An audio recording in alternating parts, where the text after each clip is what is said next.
Sir కుక్కర్‌లో ఉడికించడం, బిర్యానీ లో tablets కలిపి పౌడర్ చేయడం అన్నీ అయిపోయాయి. ఇప్పుడు కసి కొద్దీ జైలులో ఉన్న భర్తను బెయిల్ మీద తెచ్చి మరీ చంపేసిన భార్య.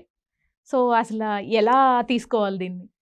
ఎలా తీసుకోవాలంటే అసలు సోషల్ మీడియాలో కూడా ఇవే ఎక్కువ వైరల్ ఎక్కువ అవుతున్నాయి. మంచిని అస్సలు ఎవడు టెలికాస్ట్ చేయట్లే. ఒకరు ఇద్దరు బాగుందిరా వీడియో అంతే. ఇట్లాంటివైతే అసలు అదే అంటారు కదా, మంచి గడప దాటేలోపు చెడు ఊరు దాటేస్తుంది. అవును సార్.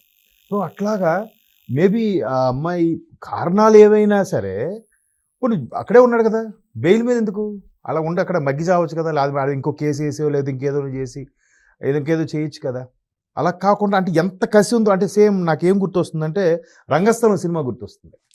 రంగస్థలం సినిమా ఏదైతే తన అన్నయ్యని చంపాడని ప్రకాష్ రాజు గారు తెలుగు మినిస్టర్ ఎవడైతే మినిస్టర్ క్యారెక్టర్ చంపాలని వెళ్తాడో ఆయన యాక్సిడెంట్ అయి పడిపోతే ఆయనకి అన్ని సపర్యలు చేసి ఆఖరికి బెడ్ మీద పడిపోతే ఆ మలమూత్రాలను తీసిపెట్టి షేవింగ్ చేసి అన్నీ చేసి 100% ఆరోగ్యంగా ఉన్నాడు అంటే అప్పుడు చంపుతాడు.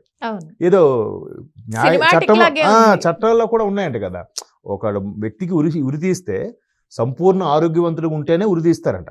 వాడికి ఇంకే చిన్న డిసీజ్ ఉన్నా లేదంటే ఏదైనా జ్వరము అలాంటివి వచ్చినా కూడా ఉరి తీరంట. సో అట్లాగా అంతా బాగా యోగక్షేమాలు తెలుసుకొని బెయిల్ మీద తనే బెయిల్ ఇచ్చి విడిపించి అంటే ఒక దాన్ని ఏమనాలి, మానసిక రోగులు వీళ్ళందరూ కూడా ఇలా చంపే వాళ్ళందరూ కూడా పైశాచిక ఆనందం.